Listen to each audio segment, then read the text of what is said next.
Hello everyone, and welcome to today's Arcserve webinar. Today's webinar is the third of a three-part series on the Arcserve UDP basics, and today we'll be focusing on the UDP Recovery Point Server, or RPS for short. My name is Armin Jihanian. I'm the pre-sales consultant for Arcserve, and I'll be presenting today's session. Before we get started, if anyone has any questions that come up during the webinar, please feel free to use the chat or preferably the questions panel, and we'll address those questions towards the end of the session.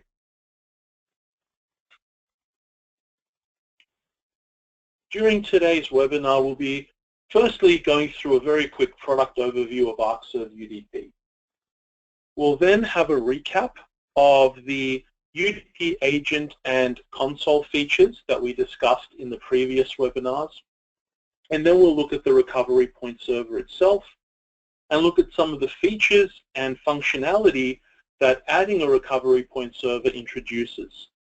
So the main ones we'll be talking about today is going to be deduplication, the use of data stores, replication, how we do jump start so we can import and seed data for replication.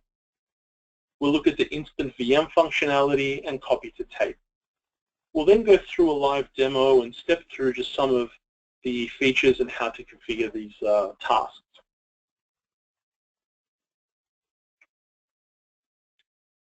Before we get to that, let's take another quick overview of the UDP solution. Arcserve UDP stands for Unified Data Protection, and it's our fast, simple, and efficient next-generation data protection product. It brings together what previously were available as separate products, namely Arcserve Backup, which was our traditional file-based tape backup product, Arcserve RHA, which is the replication and high availability product, and what was formerly called Arcserve D2D, which was the volume level block-based backup product. Arcserve brings these together under UDP in a unified architecture. And with Arcserve UDP, we can protect both physical and virtual machines. Through the management console, we can manage nodes, we can manage the backup jobs, and so on. And one of the key components within the total Arcserve UDP solution is the recovery point server, which is what we'll be looking at today. So the main feature is the global deduplication feature, and that helps us with other things such as replication, instant VM, and so on. We can see there that just some of the tasks that the overall solution can bring includes virtual standby, replication that I just mentioned. We can do copy to tape and take advantage of high availability. Overall, it's probably best to think of the Arcserve UDP solution like an SLA dial, where we have good, better, and best.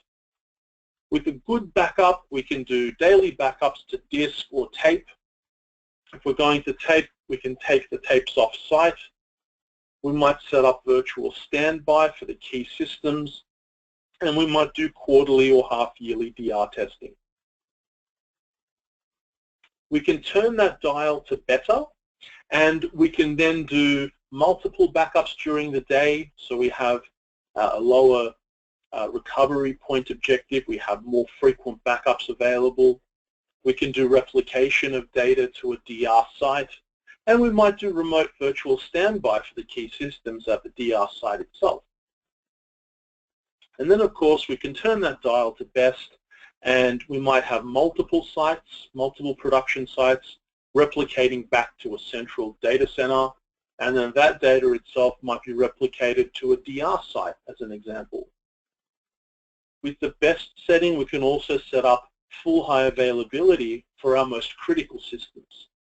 With full high availability, we have a near real-time replication of data, so that if the source machine was to go down, we can fail over and bring up a failover system with minimal loss of data. We can also enable automated DR testing with full high availability. With the DR testing, we can schedule it. Maybe we want to run it monthly, weekly, maybe even daily if you want. And when we automate that testing, what will happen is we can test that the failover system comes up and is online, and we can do that test without interrupting or bringing down our production server. As part of the DR test, we also get a report at the end that tells us whether the failover process was successful or not. And all of this can be automated. This good, better, and best solution and approach and the different features available within are all inside the Arcserve UDP solution. So we took a look at the UDP solution overall. Let's take a very quick recap of just some of the features that were available within the UDP agent section, which was covered in the first webinar. During that session, we looked at backup, where we install the UDP agent on a server, and we can then send the backup to a network drive or a local drive, whether it's an internal or an external USB drive and so on. We can also do a copy of a recovery point. So we can take a recovery point or a backup that was sent to our first location, and then we might want to do a copy of that recovery point and we send it to another location. So let's say we're sending a backup to a network drive normally, and then maybe once a week we want to send a copy of the recovery point to a disk, like a USB drive as an example. We also looked at file copy. File copy worked where after a normal backup is done, we might select a folder or multiple folders, and based on some rules, we can choose to copy certain files within those folders to another location. That might be another network drive, or in this case, we can send it to cloud, such as Amazon S3 or Microsoft Azure. And we also looked at file archive, which works in a similar way, but instead of copying the file to that other location, we actually move that file and we leave behind a stub file to tell us where it's been moved to. In the second webinar, we looked at what the UDP console can add to the solution. And firstly, by having a UDP console, we can get some central management. We can add different servers or nodes into our console. We can set up plans centrally. We can push agents out to them. We can then add agentless VM backup for Hyper-V or VMware virtual machines. So through a backup proxy machine that has our UDP agent installed, we can do an agentless backup of the VM and send it to our backup destination. Again, either a network drive or a local drive. And through the console, we can also perform virtual standby. With virtual standby, we take a recovery point or a backup, and then we convert that into a powered off VM in Hyper-V or VMware.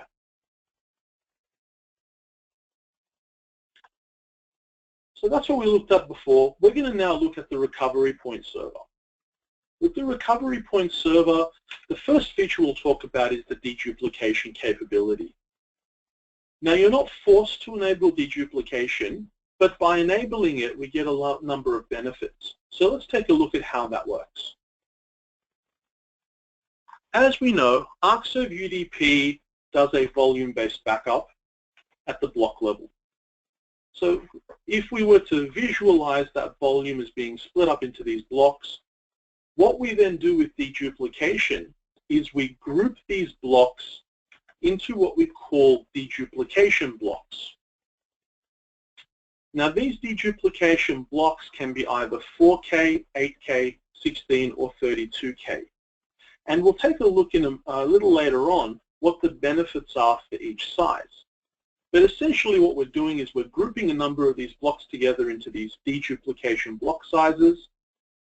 And then what we're doing with the agent is we're generating a hash file for each of these deduplication blocks. By generating a hash, what we can do is we can send the hashes to a recovery point server, and it's the recovery point server that can check if that hash exists in its data store. So We'll talk about data store in the next slide, but what we're really doing here is instead of having to send the entire data across the network to see if it exists, we're doing an algorithm or creating a hash, and we're checking that hash, and then based on the outcome of whether it exists or not, we're then going to decide what to do. So a data store we'll see has a number of different parts, but essentially if the hash that we're comparing doesn't exist already in the data store, it means that the corresponding deduplication block, or the data that we did a hash on, also doesn't exist. Because they don't exist, we're going to send the data and the hash, and we're also going to do what we call an index update. The index is the location that holds the mapping information. So if we want to rebuild our deduplication volume, the index tells us which blocks to grab so we can recreate that image. Now, if the hash does exist, that means the data must also exist because the hash will correspond to that data, deduplication block.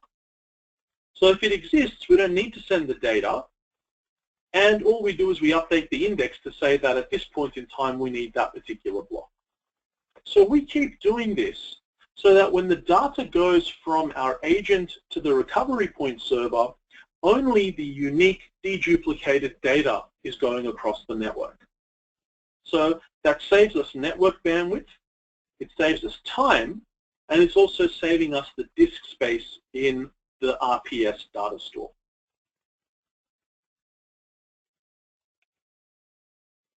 Here we have a screenshot of the deduplication and data reduction that a real-life customer is actually achieving with Arcserve UDP. This customer is a bank in the Asia-Pacific region, so some of the server details have been blanked out for privacy reasons. But as an example, in that boxed red section there, we can see the overall data reduction achieved thanks to both deduplication and compression. So we can see that on average we're getting around 80% overall data reduction, which is pretty good. In some instances we're getting less than that. So here, we're looking at getting 56% in some, but we're getting more. We're getting like 90, 92% in others.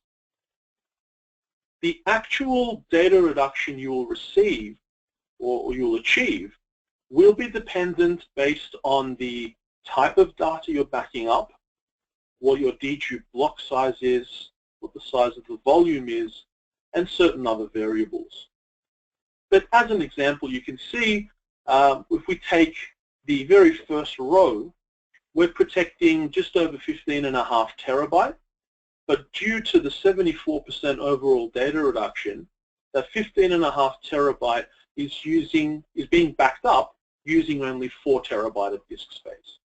So we can get a lot of disk savings by using the Arcserve UDP deduplication with the recovery point server.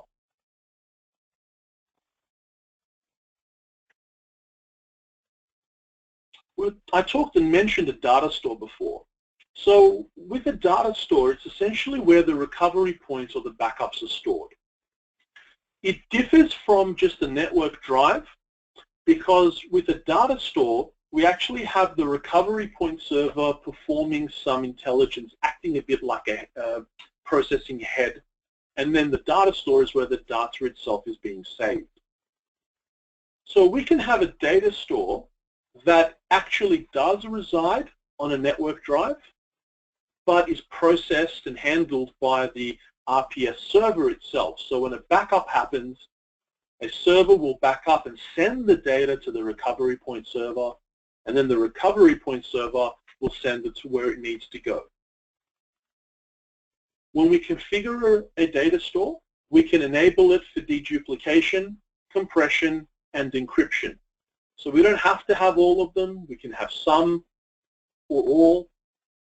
But the key thing is that a data store is simply a collection of folders. And as I said, these can be on a local disk, a SAN disk, or a network drive. And importantly, a single recovery point server can actually have more than one data store configured. So again, when we're configuring a data store, we can have it on a local disk in the RPS. Maybe it's a SAN volume, or maybe it's going to a network drive. All three locations are supported for a data store.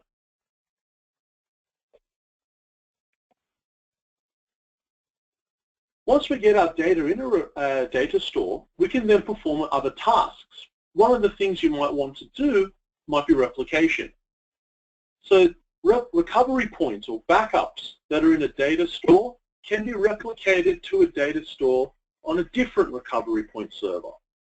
So first of all, we need to make sure that we're doing a local backup to our RPS in our main site. If we want to replicate, we can then configure another recovery point server. This might be in the same site, it might be in a different building on the same site, or it might be in a different location altogether. But that second or additional recovery point server, or RPS, is managed by our console and has its own data store. Once that's done, we can add a new task, and we looked at tasks in the previous webinar.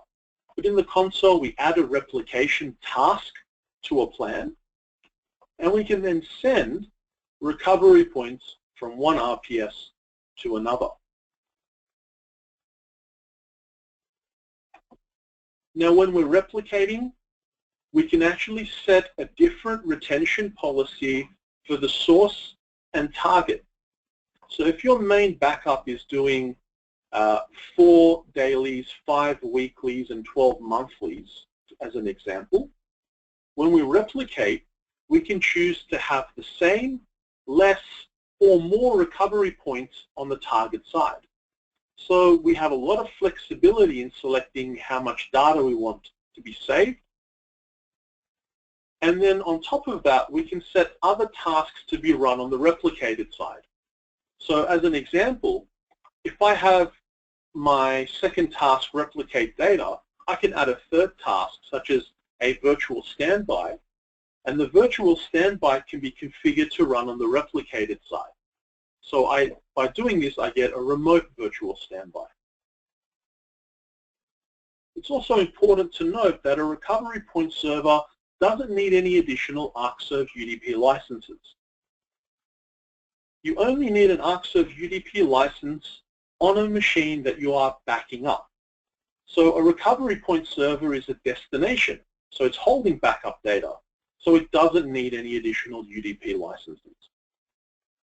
Furthermore, the actual replication capability, the ability to replicate recovery points from one RPS to another, is included in all editions of UDP. You don't need to add any additional licensing modules. It's in the product itself. So there's a lot of benefits there.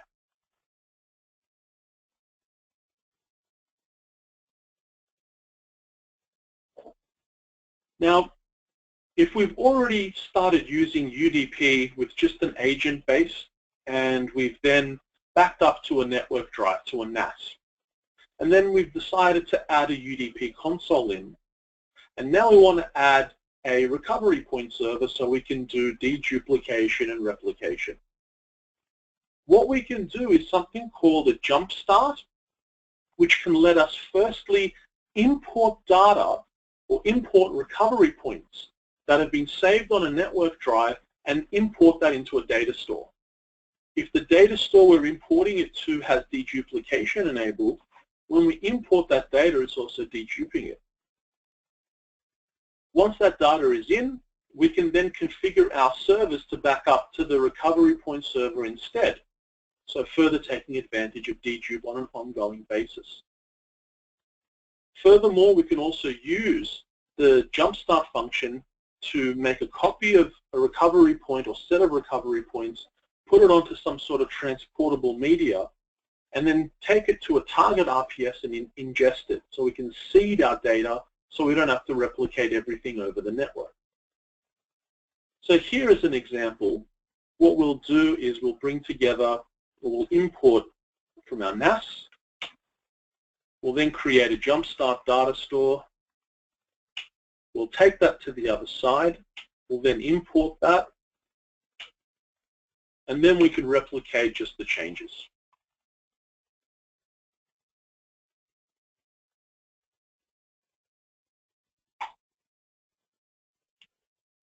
The use of an Arcserve recovery point server also lets us take advantage of instant VM. With instant VM, we can immediately bring up a VM from a previously saved recovery point.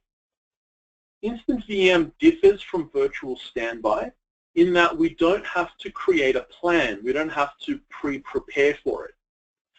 We can pick any recovery point that's in the RPS, and from that, we can create a VM in Hyper-V or VMware.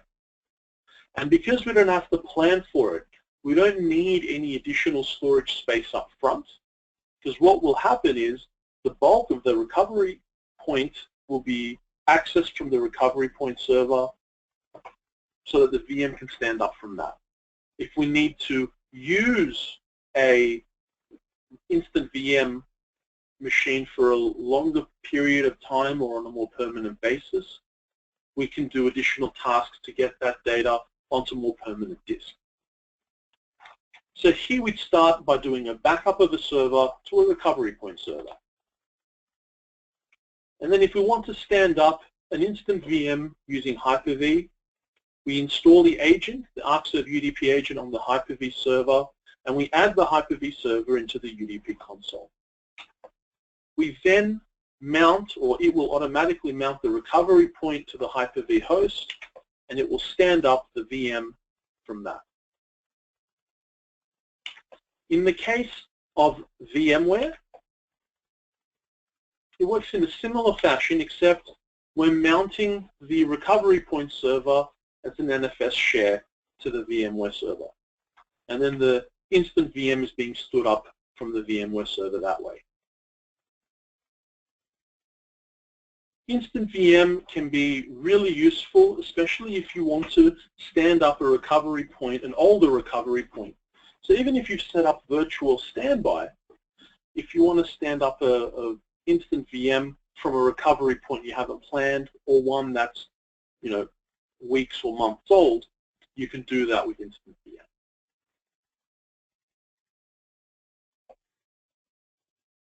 So the next thing we'll also look at is the copy to tape functionality. With Arcserve UDP, we mentioned that we're bringing together the tape backup in Arcserve backup, high availability, replication, and the volume-based backup. So with copy to tape, we can integrate with Arcserve backup R17, and we can then send full backups of the recovery points to tape. The reason we integrate with Arcserve backup is that's where our tape engine resides. And so by doing this, we can perform a full backup of the recovery point, and we can set that to send our dailies, weeklies, or monthly recovery points to tape. So again, the first thing we need to do is get a backup or a recovery point into the RPS. We then need to add a Arcserve backup server into the UDP console, and that Arcserve backup server will then access the recovery point from the RPS and then send that data to the tape device. Now it's also possible to install Arcserve backup on the same physical server as the RPS. So by doing this, we eliminate the need to send the data over the network to the Arcserve backup server, and we can send it directly to the tape device this way. It's important to note that we can perform file or folder restores from the tape if we want to, but we need to make sure that we are cataloging our UDP backup. So we can then do a direct restore from the tape without having to do any intermediate restores beforehand. Furthermore, the copy to tape functionality is included in all editions of Arcserve UDP. UDP Standard and Advanced has basic tape, which is this copy to tape, and supports that to a single tape drive device. This might be a single drive on its own, a standalone drive, or it might be a single drive loader. UDP Premium and Premium Plus include full tape functionality for all licensed machines.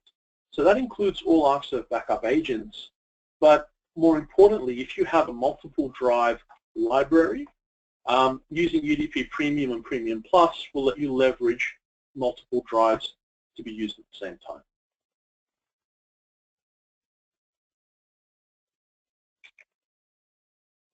We've talked about some of the concepts here at a high level. Let's now take a look and get a bit hands-on with the Arcserve UDP console. So I'm just going to open a console that I have here. And in this example here with this console, we're starting with the dashboard. And we can see that I've got a third of my machines have backed up and 2/3 haven't. Let's go to resources and see what machines I have in my list. So here we can see I've got a demo 03 machine.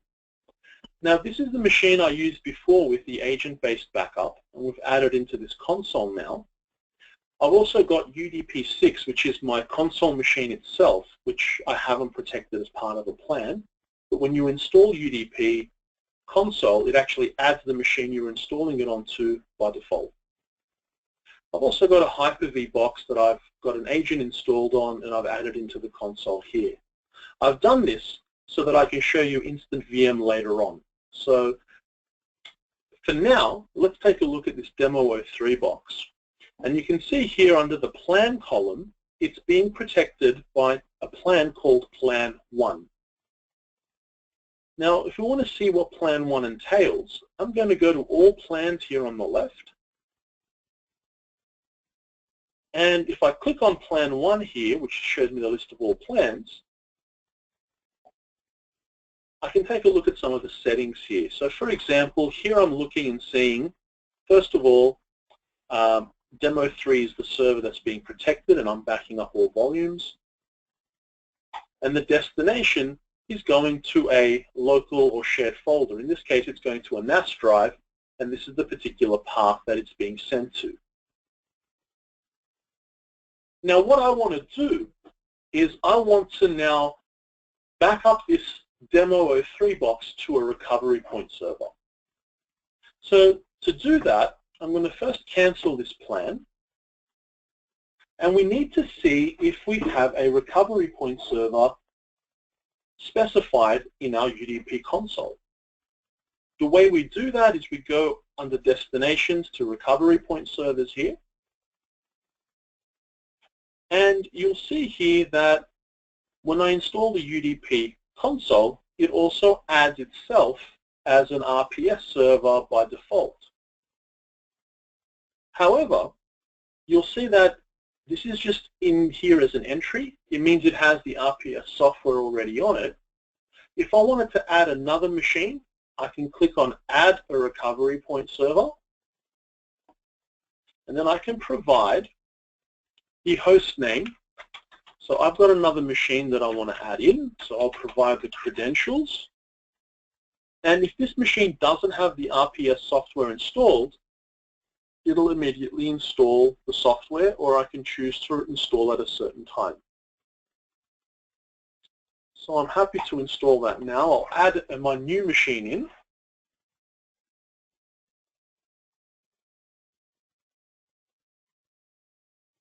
So it's now checking against that to see if it's got the software on there.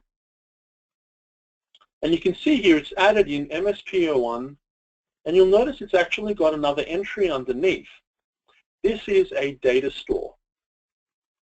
Now, I've cheated a little bit because I had pre-configured this data store on this recovery point server. So when I added this in, it brought the data store with it. Now you'll see here it's got a green tick next to it, telling me that the data store is running. But this begs the question, how do we actually add a data store? I want to add one to this UDP 6. How do I go about that? Well, the way we do that is we can either highlight the row and we click on the Actions drop-down and then click Add a Data Store. Or I can just right-click on it and say Add a Data Store. When I go to add a data store, I have a number of fields that I need to fill in. So the first thing I need to do is give the data store a name. Now, I have a particular naming convention that I use, which is just my convention, and I tend to use hostname-ds, meaning data store, and then a number. Because a recovery point server can have more than one data store, you might choose to increment that 01, 02, 03 if you need to add more in. But for now, this is the first data store on this UDP6 server, so I'm calling my data store UDP6-DS01. Next thing we need to do is define the data store folder. So this is a folder that will contain a particular folder structure that UDP can look at to see what servers exist, what servers have been backed up, and what recovery points are available for these servers. This is also the folder I'll be pointing to if I need to do restores from the data store. So here I'm going to click on Browse, and you'll notice that my UDP6 server has a number of drives. Now I'm going to pick E drive, and I've already gone ahead and created some folders just for the interest of time. And what I do when I name my folders, I normally put the data store name at the root level, and then I put a subfolder which tells me what it is. So here it's asking me for the data store folder, and because this is for data store 1, I've got the data store name and then the folder that says data store. Next, it's asking us for how many concurrent active nodes we want to limit to. This is just saying how many simultaneous accesses to the data store do you want to support. This might mean a combination of backups, restores, replications, and so on. Our recommendation is to have this set to 1 to 2 active nodes per CPU core. So based on my hardware here, I'm going to leave this at 4. But if you've got a very grunty box with multiple CPUs, you can feel free to increase this. And we can also change this number after we've created a data store. So we can come in and modify this afterwards if we want to. Next we see here, do we want to enable deduplication? By default this is ticked, and in this case I want to keep deduplication on. So we then have to set some additional parameters. Here we have the deduplication block size. If you recall, I mentioned this can be set to 4, 8, 16, or 32. Now if I pick, say, 4K, I have some graphs here to the right which tell me what my performance will be for the different functions. Using a 4K deduplication block size, my deduplication ratio will be very good, it will be excellent. However, my restore speed and my tape backup, my copy to tape speed is going to be very slow. If I increase this to 8, my deduplication drops a bit, but it's still good, and my tape backup and restore speeds go up a bit. And we'll see that as a trend. So as we keep going up in block size, our deduplication ratio will drop, but our performance for tape backup and restores will increase. Now there are also other considerations with choosing a particular deduplication block size, mainly around memory and disk space. This goes beyond the scope of this particular webinar. So if you're interested in more detail about RPS sizing, please let us know and we can get in touch with you and help you with the RPS sizing aspect of it. For now, I'm going to keep this with the 16K block size, and then we need to allocate a certain amount of memory to the data store.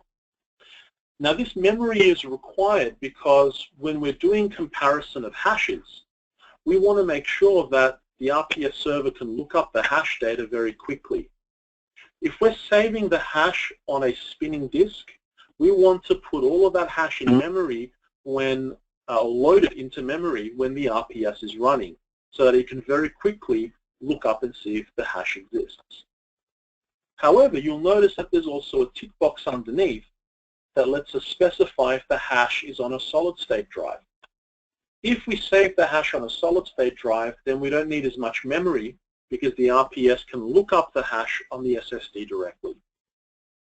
Again, this comes under the sizing consideration of RPS, and the details of this really goes beyond the scope of this webinar. For now, I'm going to leave the default value there, and in my case, my hash, when I define it, will actually be on a solid-state drive, so I'm going to leave that ticked. So now we're going to select the data, index, and hash destinations.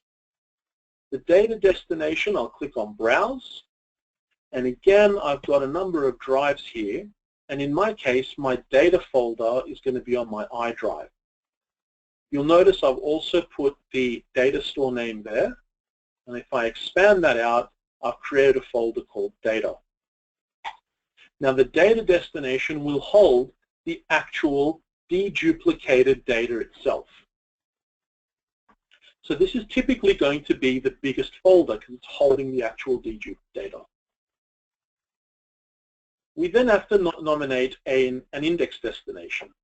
Again, I'm going to click on Browse, and in my case, I'm going to put my index on my F drive here. And again, I've created this folder, and I'm using the same convention. I've put the, at the root level, I've put the data store name, and then I've put the name of what it is, so in this case, the index folder underneath. If you recall, the index destination or the index folder is where the mapping information is held. From a best practices perspective, we recommend that the index be placed on a physically separate disk or RAID pack than the data destination. And the index destination, we usually say that you should keep it about 10% of the data destination. So if I have my data destination as 10 terabytes, I would be keeping the index destination or planning the index destination to be 10% of that, which is 1 terabyte. Lastly, I'll then pick my hash destination, and here I'm putting that on my G drive, which is my SSD, and again I've created the same convention, data store name, and then the hash. Again, the sizing for these folders and memory requirements, we actually have a UDP resource estimator on our Arcserve support site, so that also is a tool available that you can use for the sizing. For now, we've now filled in the deduplication information. Let's take a look at compression here. So with compression, we can choose whether we want it on or off. And if it's on, we're going to choose standard or maximum. Likewise, we can choose to enable encryption. If we do, we need to provide an encryption password. Otherwise, we can disable it. Now, the deduplication, compression, and encryption settings can not be changed once the data store is created. When it comes to deduplication, you can change the memory allocation, so you can increase or decrease the memory allocation, and you can choose to go from solid-state drive to non-solid-state drive or vice versa. But the block size is fixed, and the deduplication setting, whether it's on or off, is fixed when you create the data store. So for now, I'm happy with these settings. I'm going to click on Save. And it's now going to go and check those folders. So you can see here it's got an exclamation mark currently, and then now that it's in a running state, it's got a green tick. Once we start doing some backups to these recovery point servers and data stores, you'll actually see some figures increase. So you can see the amount of data protected versus the data reduction. The summary we saw for that example customer was from this particular screen. Okay, so now that we've added our data store in, we've added another recovery point server with data store, what we want to do is we want to make the UDP backups go to the recovery point server instead. Before we do that, we want to import the existing backups. So what we can do is we can right-click on the data store, and what we can click is RPS Jumpstart.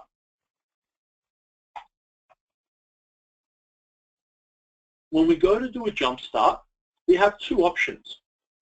The first drop-down lets us do a jumpstart from one data store to a different data store on the same RPS. This is what we would do if we were to seed data for replication. Maybe I bring in a NAS box and I create a data store on the NAS box.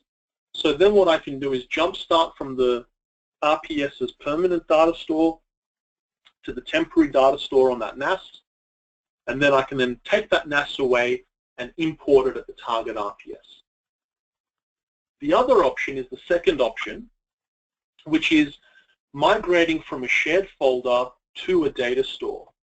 So in this case, this is what we want to do. We want to click on shared folder, and we want to then nominate where that shared folder is. So I'm going to type in the path.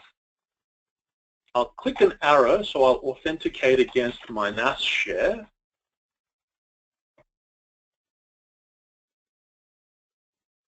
And then if I click Browse, my backups have been stored in this UDP backup folder.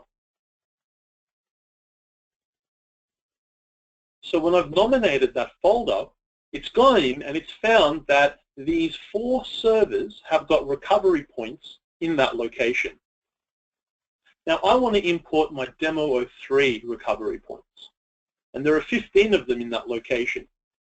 If I wanted to, I can also choose to import these other servers' recovery points as well. So once I've selected what I want to import, I'll go Next. And then I need to choose which data store I want to send it to. Well, it's selected UDP 6 because that's where I've done the jumpstart, and that only has the one data store, DS01. If I want to password protect it, I can click on the tick and put a password in. Similarly, if this data store was encrypted, I'd need to provide the encryption password here. For us though, we're going to just click Next. And then it's given us a summary, so we're going from this source folder, we're going to this target data store here, and we're going to do it for demo 03 server, which has 15 recovery points. I'll hit Finish, and what will happen is it will pretty much start the import. Now we can see the status of the import if we go to the Jobs tab. So we can see here we've got the jumpstart. We've got 2 tasks. We've got jumpstart out, which is looking at the recovery points coming out of the NAS share, and jumpstart in, the import into the recovery point server itself. So we can see here there's about 51 gig of data. This is going to take a little bit of time in my lab environment, so we'll let this keep running. We'll go back to the Resources tab. Now that we're importing our data, the next thing we want to do is we want to make our server back up to the RPS data store instead of the share. So we'll go back to the plans. And again, we've got plan 1, which is what our demo 03 server belongs to. And if I click on this plan, I'll go in to modify it. I still want to back up demo 03. But if I go to destination, I don't want to send this to a shared folder anymore. I want to click UDP recovery point server. Now I have an option of which recovery point server do I want to send this to. So it places these in alphabetical order. So I want to first send it to my local UDP 6 data store, a recovery point server, and the data store is UDP 6 DS01. If I want to, I can password protect it like before. And if my data store is encrypted, I need to tick this and provide the encryption password. In this case, I'm going to leave it unticked. We'll then go to Schedule. I'm happy with my existing schedule. I don't want to change it. So now that I've updated that, I can click on Save. And one of the product installation options, again, it'll check to see if the agent's installed. This is a time in the past. So I'm just going to choose immediately, and we'll click Save. Now that I click Save, what it's doing is the console is pushing the changes out to the agent installed on that Demo 03 box. And in this case, just goes to show you this is a live demo. It's not liking the backup destination. So let's go back to the plans, and it's probably related to the jumpstart that hasn't completed yet. So what I'll do is I'll cancel these jumpstarts for now.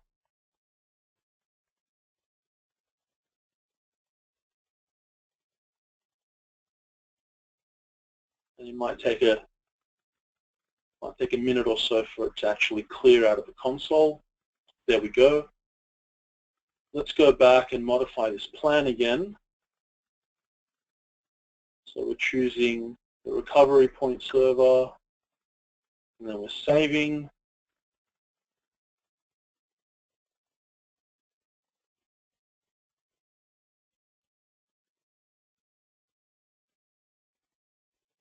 And in this case, you can see modification successful. Demo 03, if we go to the nodes list, it still belongs to plan 1. And if I click on right click and say backup now,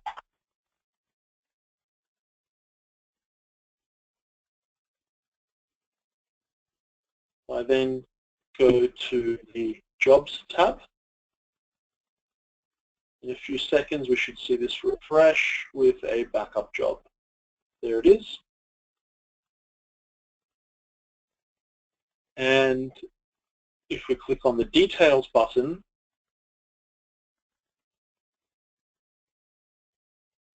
you can see it's taking the snapshot.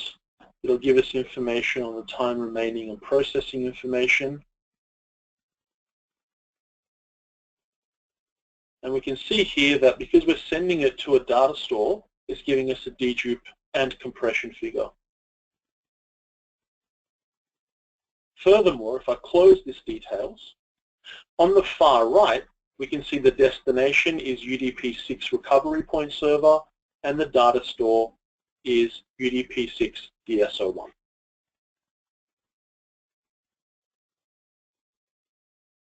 Now, if I want to replicate this data, I can come back to the Resources tab, and I can click on All Plans, and I can modify this plan again, and this time I can add a task. And when I add this task, it might be a replicate task. If it's a replicate task, the source is going to be my backup from task 1. I can then choose a destination, so I'll choose my other recovery point server, which is this MSP01, and the data store there. I can then choose a schedule. By default, the schedule is blank, which means that the replication will start after the backup finishes. If I want the replication to only happen between certain hours, I can click on Add, and I can add a replication job schedule. So I can choose start time and end time for the certain days of the week. I can also choose to add a throttle schedule.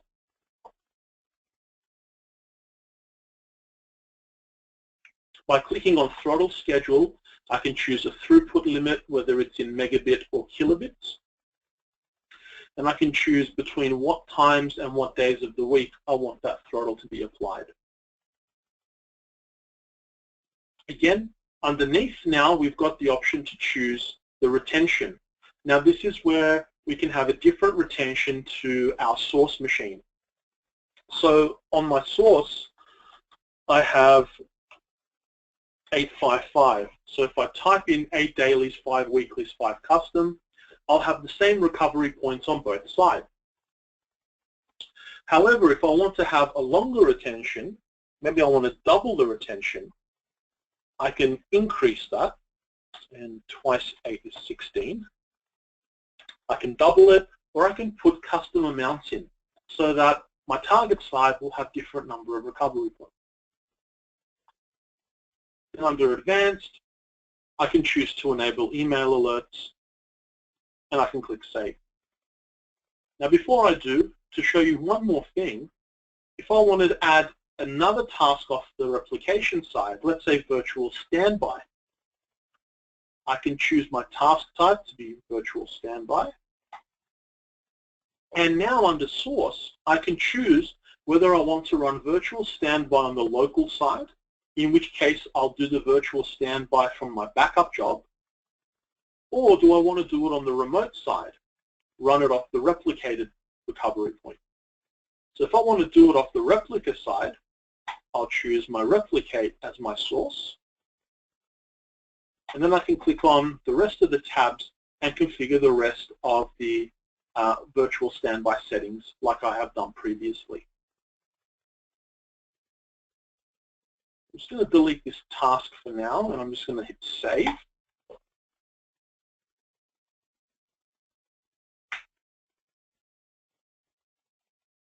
And now again, it's going to push those settings out to the agent.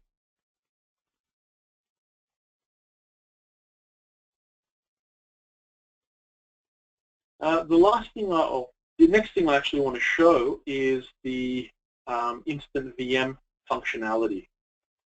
So if I go back to all nodes, first of all, I need to pick a server that has backed up to the recovery point server.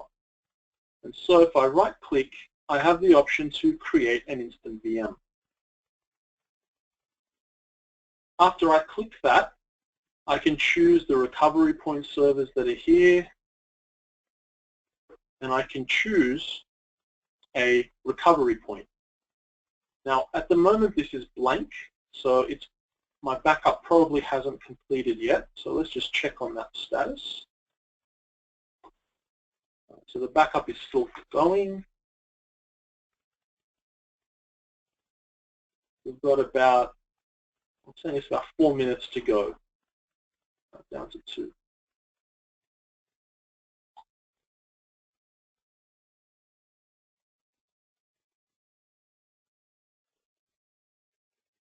So while that's backing up, I guess I can show you how the copy to tape works, and we'll come back quickly to the instant VM. With copy to tape, if you recall, what we need to do is send a backup to the tape through Arcserve backup. In order to do that, we need to tell the Arcserve UDP console where our Arcserve backup servers are. So that's done through the destination section and Arcserve backup servers. You can see it's currently empty. So I'm going to click on Add an Arcserve backup server. We then need to provide the hostname or IP address of the Arcserve backup server.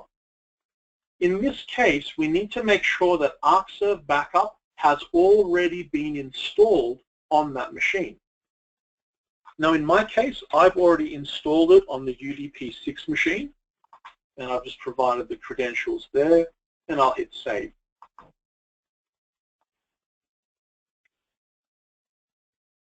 Also, keep in mind that with Arcserve UDP 6, it will only integrate with Arcserve Backup R17. So you need to make sure you have Arcserve Backup R17 installed.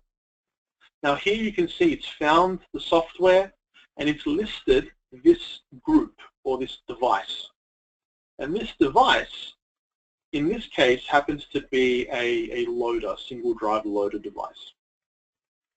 Once I've added in my Arcserve backup server, I can go to my plan, and like before, I can click on it to modify it. And then what I'll do is I'll add another task. And this time, instead of choosing replicate or virtual standby or any of the others, I'm going to select copy to tape. I'll click on that, and then it'll ask me where I want to do my copy to tape from. Again, I can choose to do it from the local side or the target, the replica side. I want to do it from the local side. I then choose whether I want to do my copy to tape on my daily, weekly, or monthly backups. Monthly's grayed out because my schedule doesn't have any monthlies. And I don't want to do daily backups to tape. I just want to do weeklies.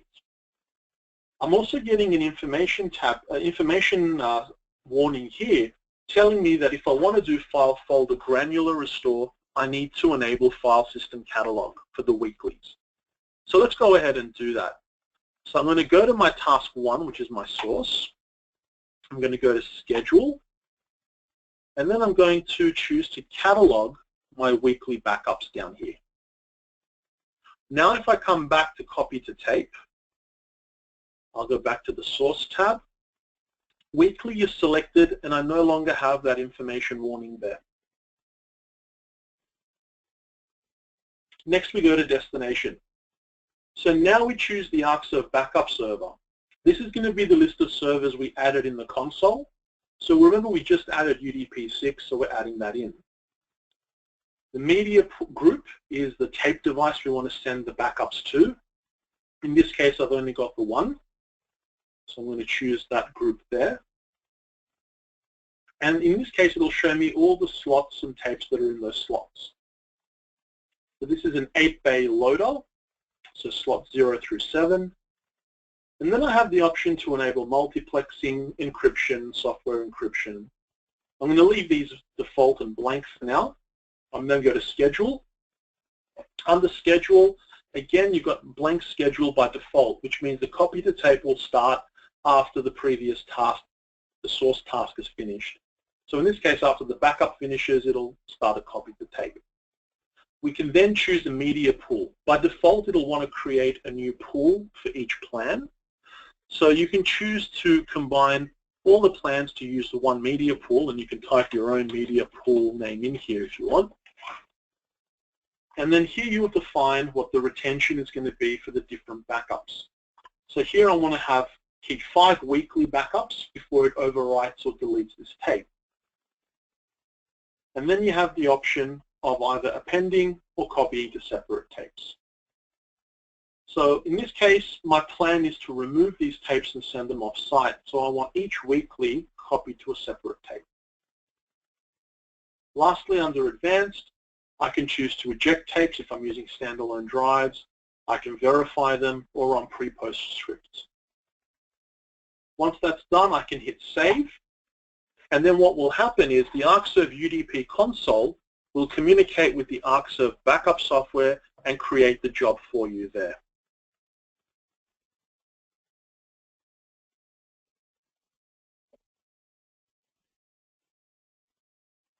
Now if we go back to all nodes and our jobs section, okay, we're now doing a replication, so the backup is finished. If we go to resources, we can right-click on that server and go create an instant VM. So we'll take a look at instant VM quickly. And this time, we have the latest recovery point, which is the one we just did. So I'm going to click Next.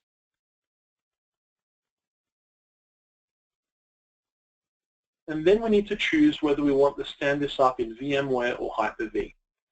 As you saw in the diagram before, at the beginning of the session, there's slightly different architecture for VMware versus Hyper-V. But in our case, I'm going to choose Hyper-V, and I'm going to choose my Hyper-V 01, which has already been added in my console as my machine. So I'm going to stand it up on Hyper-V and click Next. Here it's telling me that my Hyper-V machine needs to be Windows 2008 R2 and above, and the UDP agent needs to be installed on that host, and that host needs to be in the UDP console. All of these conditions are true for me, so I'm happy to proceed. I'll click Next.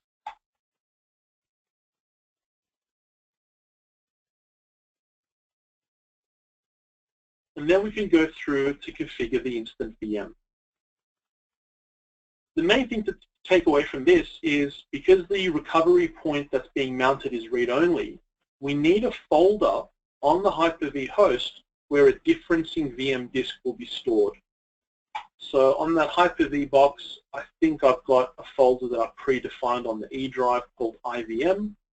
So for me, what will happen is Hyper-V will create a differencing disk in this folder. So any new writes or changed data is going to be stored in that folder for the VM. And then I can choose the CPU, memory, network settings through here, and then I can hit finish. I can choose to immediately boot it up or boot it up later. I'll say boot later.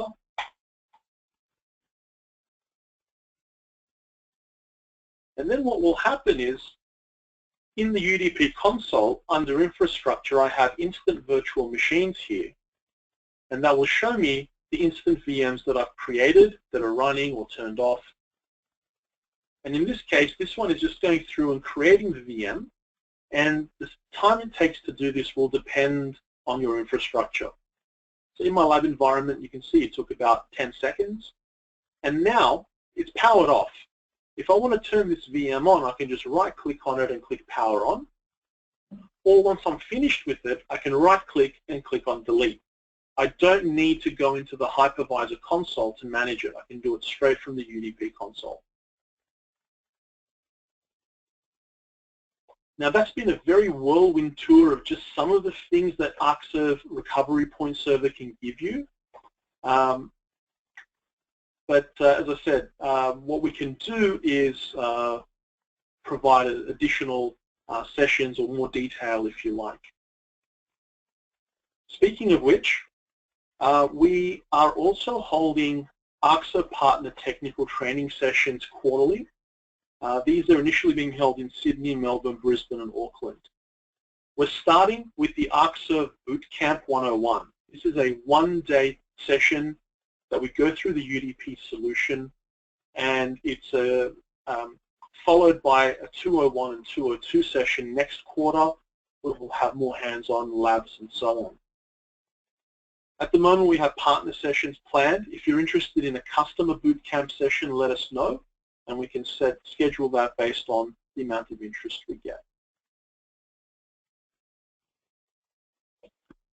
Again, as I said, that was a very, very quick and whirlwind tour of just some of the features in the Recovery Point Server. If you're after more details, if you want to deep dive, any questions in the training, or any other questions you might have regarding Arcserve, you can contact myself or Andrew Huntley. Our details are up on the screen there. With that, we've pretty much come to the end of today's session, a little over time, but I'll open it up to any questions that anyone might have. So I'll just take a look and see if any questions have come through. So I see there's a few questions here. So one of the questions comes, can UDP restore a mailbox to a PST, not message? Yes, so we actually looked at the Exchange Granular Restore in one of the earlier webinars, but the UDP Exchange Granular Restore tool can save as PSTs or can restore back into the Exchange data, into the database directly.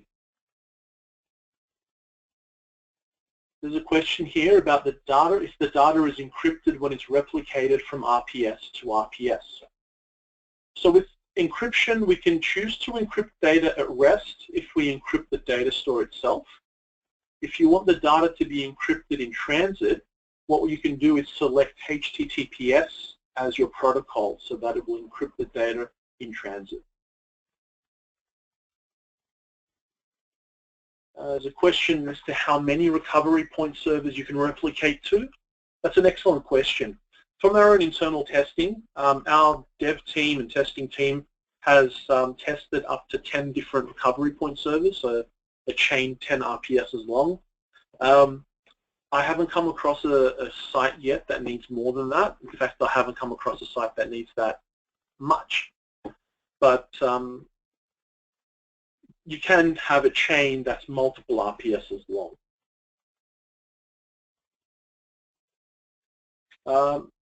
And asking if an RPS can be RPS need to be a physical box in a data center, or can it be a cloud machine? We can run and install the RPS software in a Windows Cloud instance.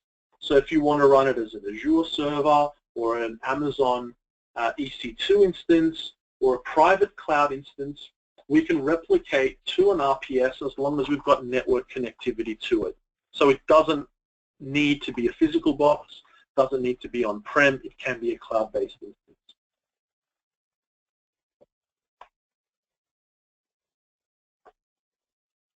We've got a question about using SSDs. Is there a situation where you can change the hash memory allocation from default? And the answer is yes. So the default value that's given when you create a data store, most of the time will probably need tweaking. The actual memory amount required will depend on a number of different variables. And as I said, we've got a UDP resource estimator online that can help you in telling you how much memory you should have for the data store. Another question about deduplication. Does it work on PST files? When we do deduplication, because we're doing a volume level backup, we're doing deduplication on the entire volume. So that includes all contents on that volume. So the answer is yes. And lastly, we've got a question here about do you have to do a jump start when replicating, or can you just start replicating to a newly ready data store? The answer is you don't have to jump start. If everything is local, or if you have the time and the bandwidth, you can just start replicating from scratch. The jump start capability is there in the event that you don't want to do everything over the network initially.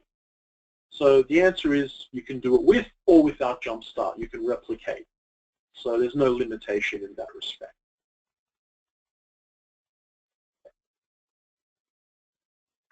So just got one other question come up here. What's the cost to add an RPS? So adding a recovery point server, because it's not a backup source, it's a backup destination, you don't need any Arcserve licenses for the recovery point server. The recovery point server runs on Windows, so as long as you've got a licensed Windows machine running Windows 2008 R2 or later, there's no Arcserve cost associated with it.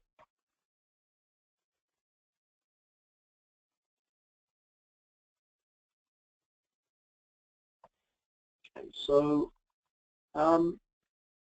with that, if there are no other questions, I would like to thank you for attending today's session. Like the previous ones, this one's being recorded. If you've missed any previous webinars, please let us know and we can send you the recording links as well.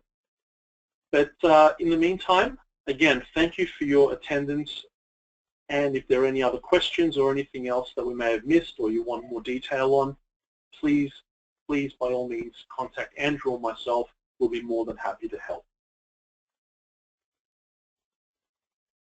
So with that, thank you, and we hope to see you at a future webinar.